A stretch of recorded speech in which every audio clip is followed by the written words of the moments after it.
a uno de los capítulos, junto al de patología mamaria, más importantes de mi especialidad, el de oncología ginecológica.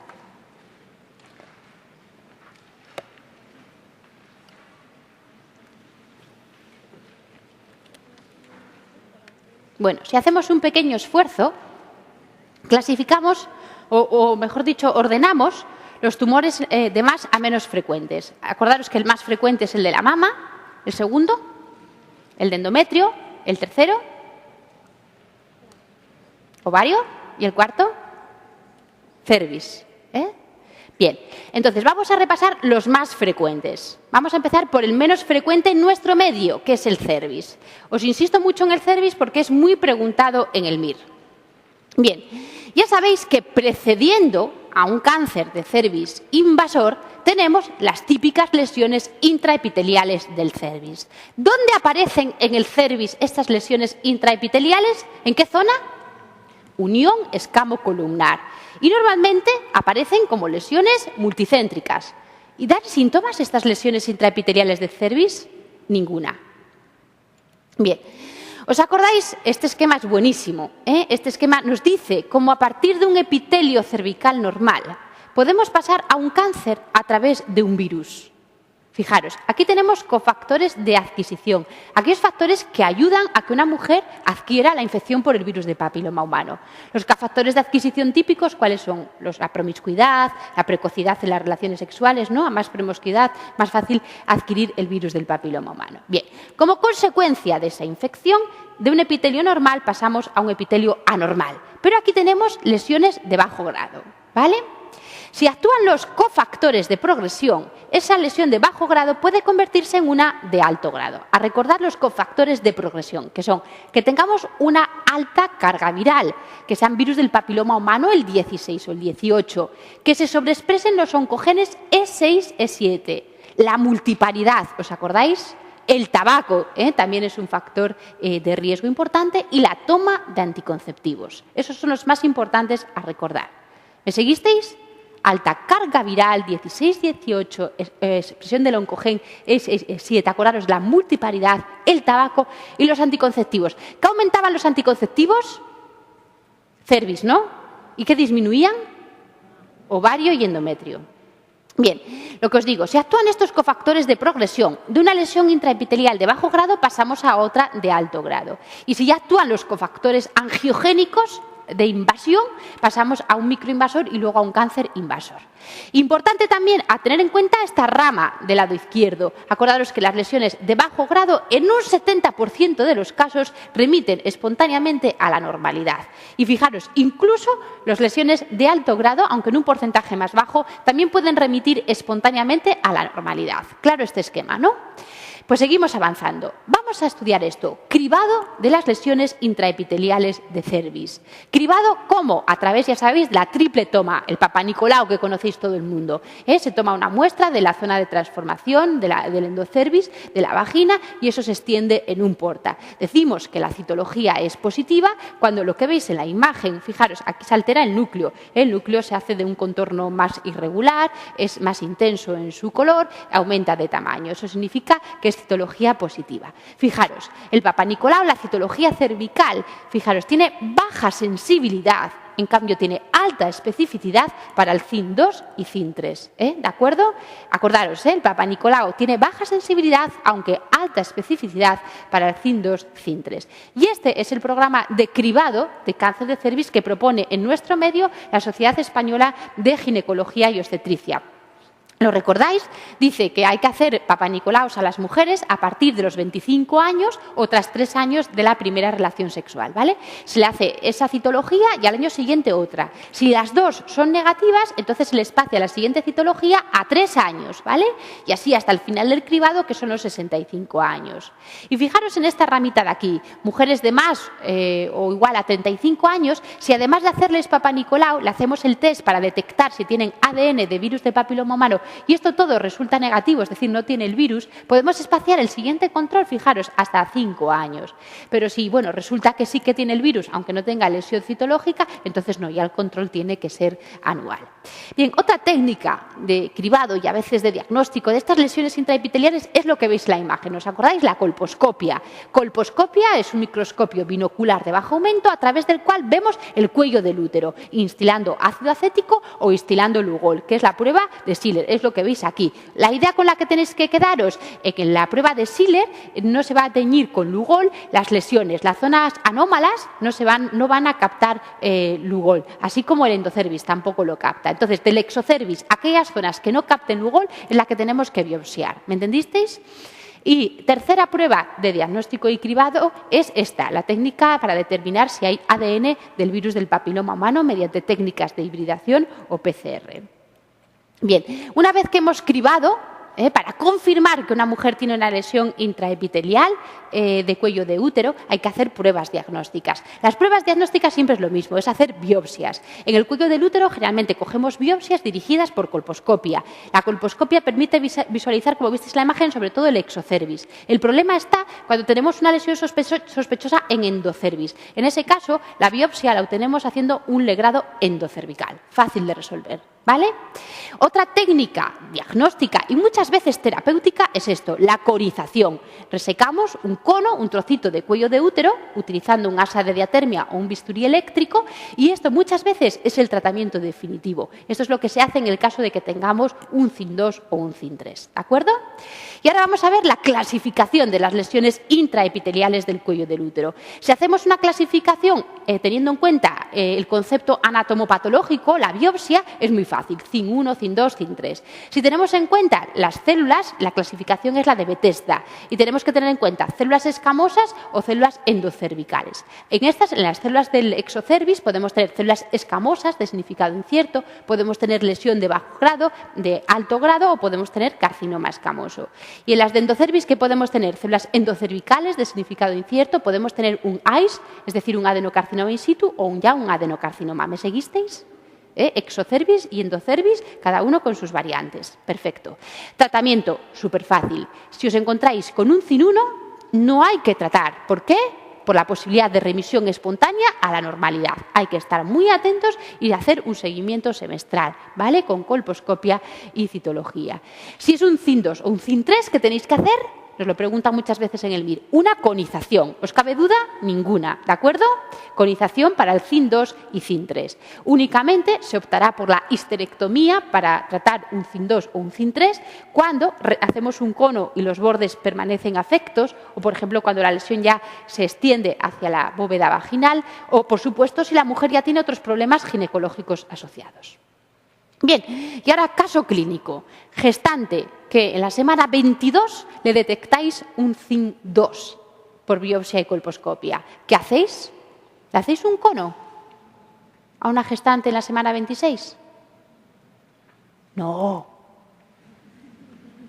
Podéis provocar un parto pretérmino, ¿de acuerdo? Acortáis el cuello, lo dejáis poco funcionante y ese cuello puede abrirse, ¿vale? Las lesiones intraepiteliales del cuello del útero durante la gestación única y exclusivamente se siguen, ¿vale? Cada 3 meses, citología, colposcopia y luego se reevalúan en el posparto. Si persisten en el posparto, ya se tratan, ¿vale? En ausencia de cáncer de cervix invasor, no hagáis nada durante el embarazo. ¿Perfecto? Ya esto, cáncer de cervix invasor. ¿Os acordáis? El cáncer de cervix invasor tiene pues mucha variabilidad en cuanto a su distribución geográfica, ¿no? Es altamente frecuente en los países en vías de desarrollo, sin embargo, lo que decíamos aquí es el menos frecuente de todos los que hemos visto en la mujer. ¿Por qué? Por el cribado.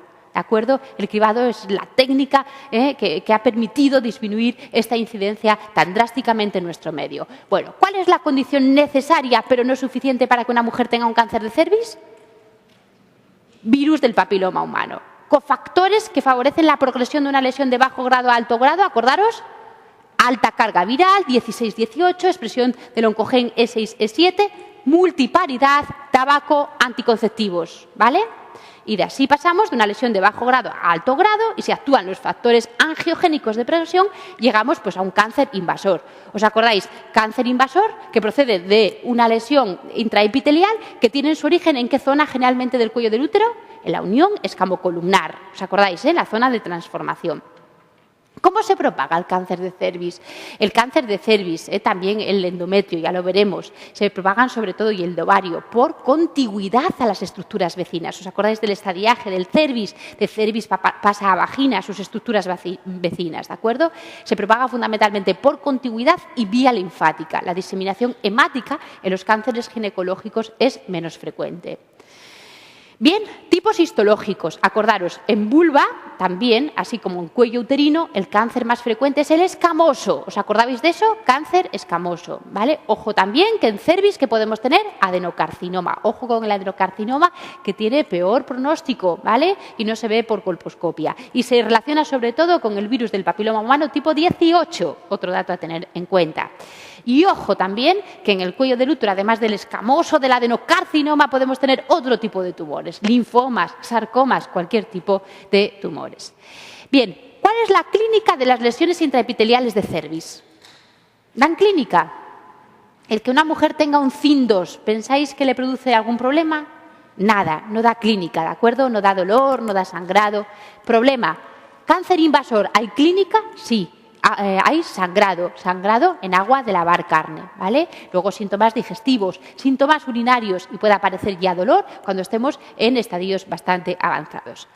Bien, diagnóstico de todos los cánceres, como siempre, por biopsias, ¿vale? En el cervix, generalmente lo que decíamos, dirigidos por colposcopia. Y luego, para ver la extensión que tiene el cáncer de cervix, pues empleamos distintas técnicas. Empleamos la exploración bajo anestesia, TAC, o lo que se emplea más actualmente, y recordarlo y rodearlo bien, es la resonancia nuclear magnética. Es fundamentalmente con lo que estadiamos actualmente el cáncer de cervix, ya que el estadiaje del cáncer de cervix debemos tenerlo antes de adoptar la conducta terapéutica, porque como veréis ya de estadios muy precoces, el cáncer de cervix, el tratamiento de elección es la radioterapia, no la cirugía.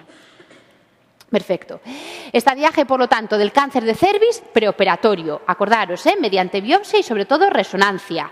Estadio 0 es un carcinoma in situ. Estadio 1 de cáncer de cervix es un tumor confinado al cervix.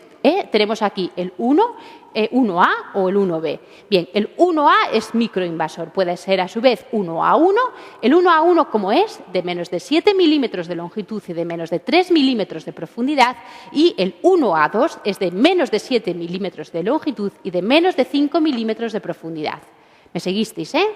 1B es un tumor mayor. 1B1 de menos de 4 centímetros, 1B2 de más de 4 centímetros, pero siempre confinados al cervix. Vámonos con el 2. Del cervix pasan las estructuras vecinas. En primer lugar, a la vagina. Si hay afectación de los 2 tercios superiores de vagina, eso es un 2A.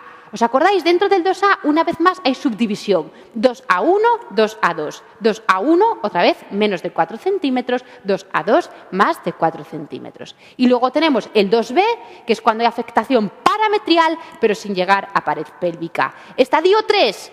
Avanzamos más adelante. 3A, y hay afectación del tercio inferior de vagina. 3B, lo sabéis muy bien, afectación de todo el parametrio llegando a pared pélvica, o afectación nodular del parametrio. Y ojo con este estadio, porque si hay una afectación bilateral, se pueden atrapar los dos uréteres y la mujer puede morir en coma urémico. Por último, estadio 4. 4A, mucosa vesical y rectal. 4B, metástasis a distancia. ¿Qué tal? ¿Os mantuvisteis bien concentrados? Yo sí. Uy, es que tienes que tener en la cabeza la forma en la que se propaga el cáncer de cervix. Quedaros con los dibujos. Cervix, vagina, parametrio, ¿vale? Mucosa vesical y rectal, distancia. Es la forma de recordarlo a medio plazo. Bien, en cuanto al tratamiento. El tratamiento del cáncer de cervix os resumo en letras grandes. La radioterapia, ¿vale? Desde estadios precoces, desde el 2B. ¿Qué era el 2B? Parametrio, sin llegar a pared pélvica. A partir de ahí, en adelante, radioterapia externa, más braquiterapia, más quimio concomitante. Bien, y fijaros, y por detrás del 2B, si tenemos un 2A, un 2A1, sí que se puede operar, ¿de acuerdo? Pero si ya tenemos un 2A2, es decir, de más de 4 centímetros, se radia también. Solamente los tumores pequeños pueden operarse. ¿Mediante qué? Histerectomía radical más linfadenectomía. Y solo, en el mejor de los casos, es decir, que sea un in situ o un 1A1, ¿qué es un 1A1? Menos de 7 milímetros de longitud, menos de 3 milímetros de profundidad. Y la mujer tenga deseos genésicos, el tratamiento puede ser muy conservador con un cono. ¿Me seguisteis? En el mejor de los casos, in situ o 1A1, podemos hacer un cono. En el resto, histerectomía radical más linfadenectomía. Y radicalmente, a partir del 2B, radioterapia. Acordaros, radioterapia externa más braquiterapia junto con quimio concomitante. Recordad la histerectomía radical, que es la que se hace para el tratamiento del cáncer de cervix. ¿Por qué se dice que es radical? Quitamos todo el útero, cuerpo y cuello, fijaros, quitamos todo este rodete alrededor del útero, el parametrio, quitamos también un rodete de cúpula vaginal y hacemos una linfadenectomía pélvica y paraórtica. Si esto lo hacemos vía abdominal es la intervención de Bertin Mace, que se llama, y si se hace vía vaginal es la intervención de Souter. ¿Quitaremos los ovarios en el cáncer de cervix? ¿Qué pensáis? No, porque no es un tumor hormonodependiente, ¿no? No así, por ejemplo, en el endometrio. En el adeno de endometrio siempre se quitan los ovarios porque es un tumor hormonodependiente, pero no en el cervix. Perfecto. Pronóstico. El pronóstico de estos tipos de cánceres, como siempre, va a depender del estadiaje clínico. Y ojo, peor pronóstico, el escamoso o el adenocarcinoma. Adenocarcinoma. Peor pronóstico cuando afecta a una chiquita joven, ¿vale? Peor pronóstico cuando tenemos alta carga viral del 16 y 18, cuando hay sobreexpresión del oncogen E6, E7 y, por supuesto, cuando ya hay metástasis linfáticas. Perfecto, terminamos el cervix. Ojo con el cervix, muy preguntado en el MIR. Yo creo que el endometrio es más fácil. El endometrio lo recordamos bien. Adenocarcinoma de endometrio, segundo tumor más frecuente en la mujer después del de la mama. ¿Cuándo aparece la mujer? Generalmente la posmenopausia, ¿vale? A partir de los 50 años. Recordar que el adeno de endometrio generalmente es un tumor hormonodependiente. Luego, cualquier circunstancia que conlleve a una exposición aumentada de estrógenos aumenta el riesgo de adeno de endometrio. Menarquia precoz, menopausia tardía, ¿os acordáis? La administración durante la menopausia de solamente estrógenos. El tamoxifeno, todo eso aumenta el riesgo de adeno de endometrio. Otra idea, acordaros, ¿os acordáis del Lynch tipo 2? ¿Os acordáis del Lynch, que nos lo preguntan en el MIR? Cáncer colorectal no polipósico asociado sobre todo a adeno de endometrio. Otros factores de riesgo, obesidad, sedentarismo, hipertensión. No os olvidéis, que os va a ayudar mucho, sorendometria, para recordar los factores de riesgo del adeno de endometrio. ¿Qué nos protege frente al adeno de endometrio? Lo sabéis todos. Anticonceptivos hormonales, ¿vale? Y también el tabaco porque es un antiestrógeno. Bien, anatomopatológicamente es fácil, fijaros. La mayor parte de los adenos de endometrio son adenocarcinomas endometrioides en relación con que hay un exceso de estrógenos. Estos pueden ser bien diferenciados, moderadamente diferenciados o mal diferenciados. Pero los que son desde luego siempre mal diferenciados y tienen muy mal pronóstico son este otro grupo, los no endometrioides, papilar seroso y de células claras. Nos lo preguntaron el año pasado en el MIR. ¿Cuáles son los de peor pronóstico? Papilar seroso y células claras. Estos no endometrioides, no relacionados con los excesos de estrógenos. ¿De acuerdo? Dentro del endometrioide, decía, se puede graduar en bien diferenciados, moderadamente diferenciados o mal diferenciados en función de ¿qué? En función de su componente glandular. Cuando un tumor se parece mucho a su tejido de origen, eso significa que es bien diferenciado, lo cual implica que tiene buen pronóstico. ¿Me seguisteis? Por lo tanto, un adeno de endometrio, cuanto más glándulas tenga, mejor. Un bien diferenciado en un adeno de endometrio es que más del 75% del componente son glándulas. ¿Me seguisteis, no? Un G2, entre un 25 y 75% es componente glandular, y un G3, hay muy pocas glándulas, menos del 25% forman glándulas. O fijaros, en una ocasión en el MIR nos preguntaron la gradación, pero no teniendo en cuenta las glándulas, sino que teniendo en cuenta el patrón de crecimiento sólido. Y esto es a la inversa. Cuanto más patrón de crecimiento sólido, peor pronóstico. Fijaros, un G3, un indiferenciado, es cuando más del 50% del tumor tiene un patrón de crecimiento sólido. Tenéis que intentar deducirlo para recordarlo, ¿vale? No os vengáis abajo. Clínica. Que no, que lo vais a recordar, ya veréis que sí. La clínica del adeno de endometrio es muy fácil. Metrorragia posmenopáusica. 100.000 veces preguntado en el MIR. Ya veréis. ¿Cómo se propaga el adeno de endometrio? Como el cervix, por contigüidad a estructuras vecinas, luego vía linfática y por último vía hemática. Esto es lo mismo, acordaros, ¿eh? Metrorragia posmenopáusica, ¡pum! Eso se enciende la bombilla, adeno de endometrio. Bien, diagnóstico, fácil también. ¿Cuándo debo sospechar que una mujer posmenopáusica puede tener patología endometrial? Cuando le hago una ecografía y veis aquí, esto es el miometrio y esto es el endometrio. ¿Veis qué grueso tiene el endometrio? Cuando el endometrio mide más de 4 o 5 milímetros, eso significa que puede haber patología endometrial. ¿Qué hago yo para verificar que esa mujer tiene o no patología endometrial? ¿Cómo creéis que yo accedo a ese endometrio? Haciendo biopsia por aspiración, legrado fraccionado o haciendo una histeroscopia y una biopsia dirigida. Recordadlo porque eso también nos lo preguntan muchísimas veces en el MIR. De elección actualmente para estudiar el endometrio, acordaros, histeroscopia con biopsia dirigida. Perfecto. Bien, estadiaje. Nos volvemos a concentrar en el estadiaje del cáncer de endometrio. Estadio 1. Limitado al cuerpo uterino. Estadio 1A es un tumor del endometrio o menos de la mitad del miometrio. El 1B es de más de la mitad del miometrio, ¿vale?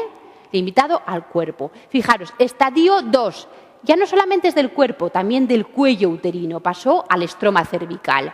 Estadio 3 se divide en 3A, 3B, 3C. El 3A es un tumor que ya afecta a serosa y anejos. El 3B es cuando hay afectación parametrial o de vagina. Y el 3C, quedaros con la idea de que es cuando hay afectación de los ganglios linfáticos. Y el 4, como siempre, ¿vale? Mucosa vesical rectal y metástasis a distancia. ¿Lo seguisteis?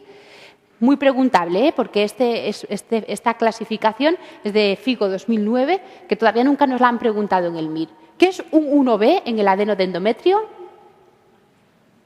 Más del 50% de invasión miometrial, ¿vale? 1B.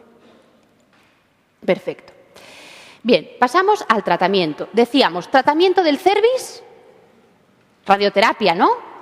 Tratamiento del endometrio, quirúrgico, por excelencia. ¿Por qué? Porque además mediante la cirugía es como se hace el estadiaje. Se hace una histerectomía con doble anesectomía, eso se envía al patólogo y el patólogo nos dice en qué estadio está, si es un 1A o si es 1B, si es G2 o si es G3. Bien, si a partir del 1B o si es un G2, G3, además de histerectomía y doble anesectomía hay que hacer linfadenectomía pélvica y paraórtica. Y además, insisto, si a partir del 1B y si es un G2, G3, después de la cirugía hay que hacerle radioterapia. ¿Me seguisteis? Ese es el resumen. Tratamiento por excelencia del endometrio, tratamiento quirúrgico. Y a partir del 1B o si es un G2, G3, esa cirugía hay que completarla con linfadenectomía y después asociarle radioterapia. Ese es el resumen. ¿Me seguisteis? Por tanto, ¿cuándo radioterapia? Acordaros, a partir del 1B, cuando es un G2, G3 y, por supuesto, aquellos que tenían mal pronóstico. ¿Os acordáis los del mal pronóstico?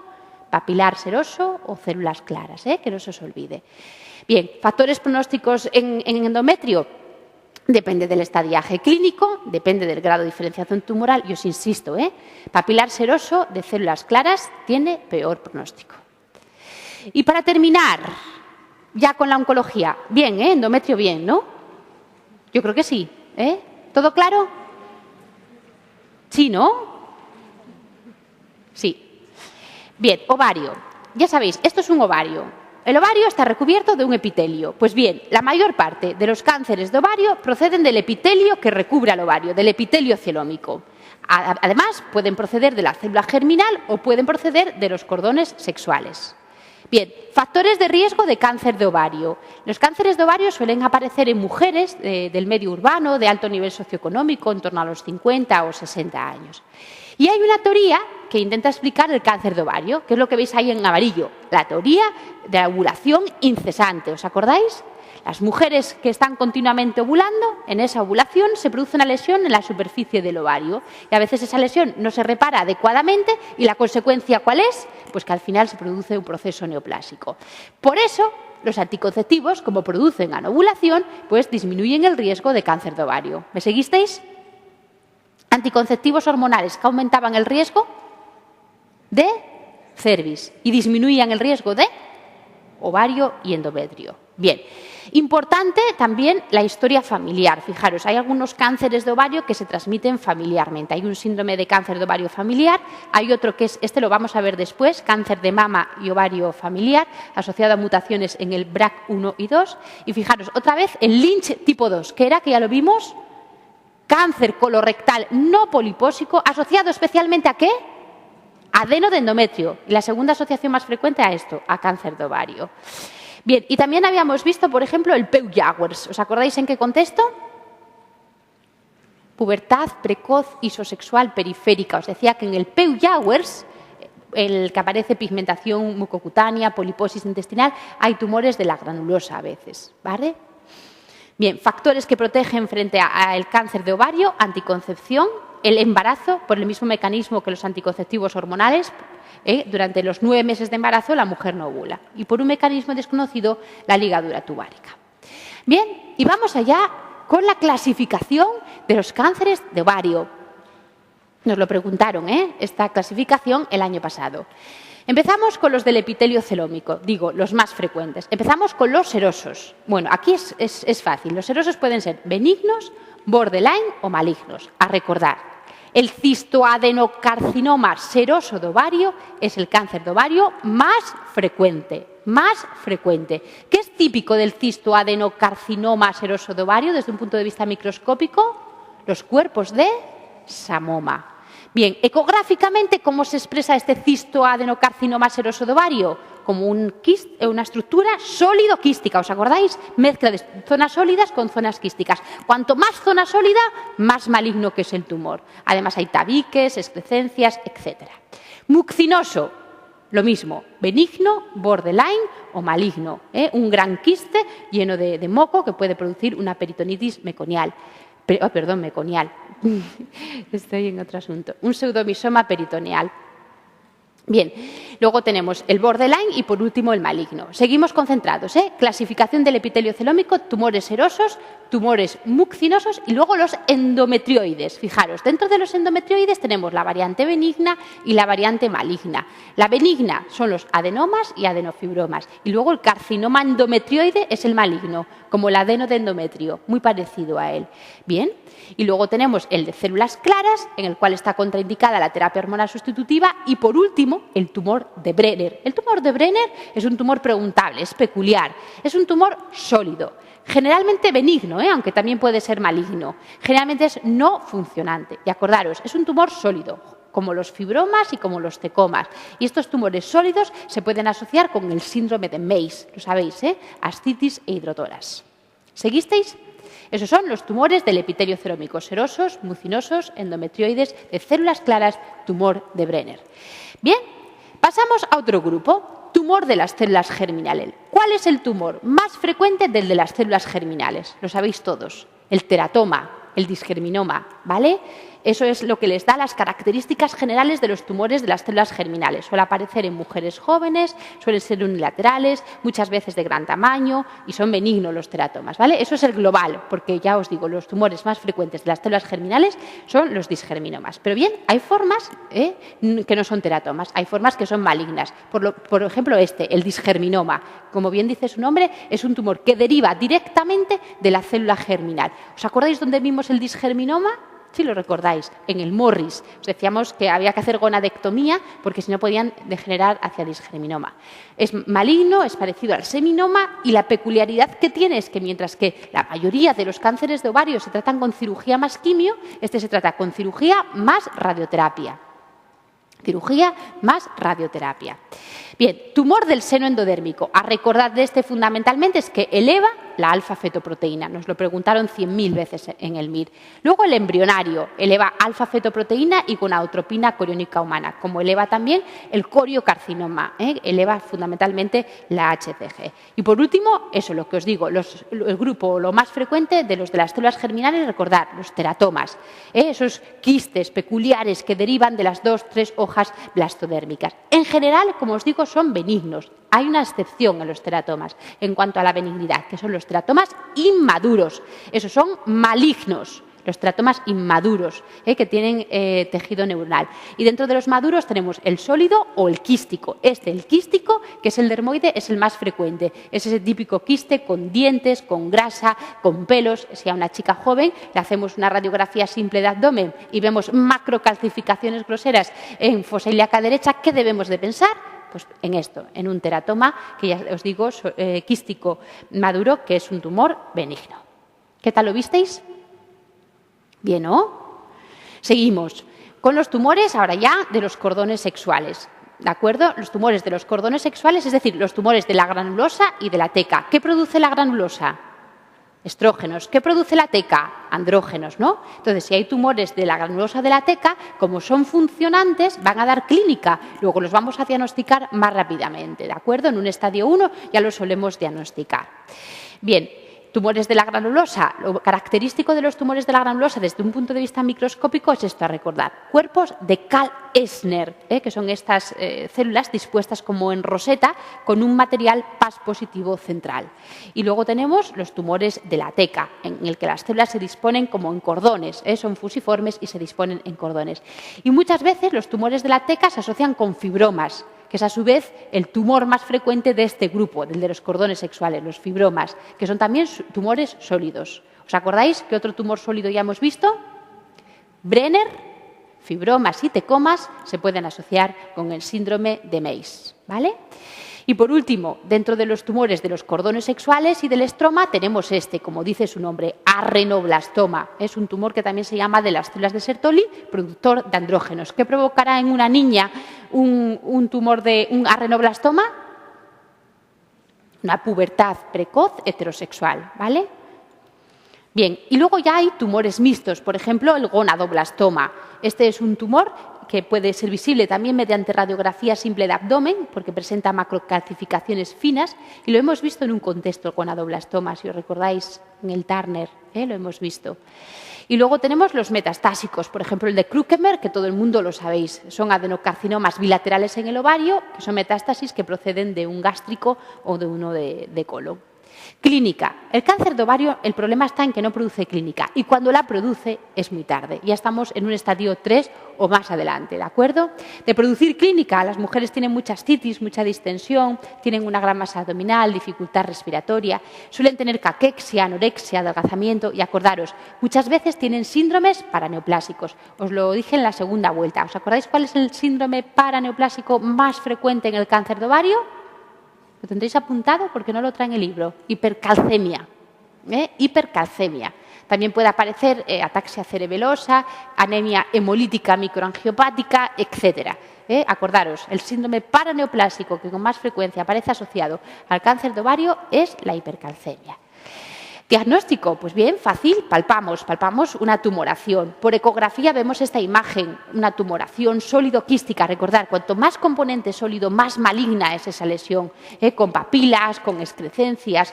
Luego, pues empleamos otra serie de estudios radiodiagnósticos. Utilizamos un TAC, resonancia. Podemos emplear también marcadores tumorales. De estos marcadores, ¿dónde se eleva la alfa-fetoproteína? ¿En qué tipo de tumor? En el del seno endodérmico, acordaros. Y luego el CA125, ¿dónde lo hemos visto ya que se eleva? La endometriosis.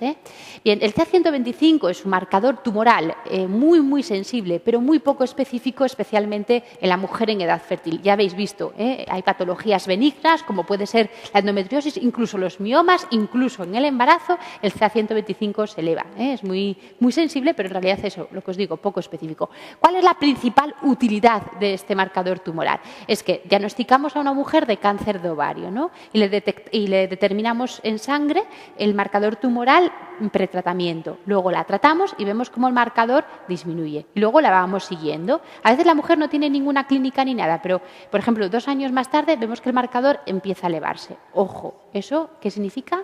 que es recidiva, ¿vale? La elevación del marcador puede ser el primer signo de recidiva tumoral. Y como siempre, ¿qué nos confirma el que estamos ante un cáncer de ovario? Como siempre, ¿no? El estudio anatomopatológico. Pero claro, los ovarios están en cavidad abdominal. Tenemos que operar a la paciente. La idea es la siguiente. Si tenéis una baja sospecha de malignidad, se hace una laparoscopia y una quistectomía y se le envía al patólogo para que lo analice. Pero si ya la sospecha es alta, porque por ejemplo tenéis implantes en el peritoneo, tenéis una imagen sólido-quística en la ecografía, si os dan esos datos, y hay que hacer laparoscopia o laparotomía con anesectomía. No andar quitando solamente el quiste, sino quitando todo el ovario y enviándose al patólogo, ¿vale? Y si el patólogo os dice, sí, es un cáncer de ovario, entonces hay que ampliar la cirugía y hacer una cirugía reglada de cáncer de ovario. ¿Me seguisteis, Perfecto. Clasificación o estadiaje del cáncer de ovario, fácil. Estadio 1, 1A limitado a un ovario, 1B limitado a los 2 ovarios y 1C. ¿Qué significa C en el ovario? Cápsula rota, ascitis positiva o afectación en superficie. En el estadio 2, quedaros con la idea, hay implantes peritoneales, pero dentro de la pelvis. Y el estadio 3, cuidado, hay implantes peritoneales, pero ya fuera de la pelvis. La mayor parte de los cánceres de ovario se diagnostican en este estadio, en el estadio 3. Y estadio 4 es cuando tenemos metástasis a distancia. Bien, resumen del tratamiento del cáncer de ovario. Cáncer de ovario es cirugía más quimio, excepto ¿cuál? Disgerminoma, que es cirugía más radio, ¿vale? Entonces, ¿cuál es la cirugía? ¿En qué consiste la cirugía de un cáncer de ovario? Es histerectomía, más doble anesectomía, más omentectomía, más apendicectomía y más linfadenectomía pélvica y paraórtica, ¿vale? Y a partir del estadio 1C, cuando ya la cápsula está rota, y ascitis positiva o afectación en superficie, luego siempre hay que añadir poliquimio. En el mejor de los casos, es decir, que sea un 1A o un 1B, podemos intentar en el ovario cirugía conservadora, especialmente si es una mujer joven sin deseos genésicos cumplidos, cuando los deseos genésicos no los tiene cumplidos, esta variante, ¿no? Entonces hace quistectomía, omentectomía, apendicectomía. Si es un G1 se hace solo seguimiento y si es un G2, G3 se hace monoquimioterapia. Pero la idea es esa, cirugía más quimio cuando a partir del 1C. ¿Os acordáis? Endometrio, cirugía más radioterapia. ¿Estáis centrados? Endometrio, cirugía más radio. ¿Radio cuándo? ¿A partir de qué estadio? 1B, G2, G3. ¿Vale? Ovario, cirugía más quimio a partir de 1C. Acordaros en el ovario, para recordarlo, ¿no veis esta regla mnemotécnica que siempre os pongo? Estadio C. Bien, a partir de este estadio, el C, hay que poner quimioterapia. ¿Vale? Venga, vámonos a descansar.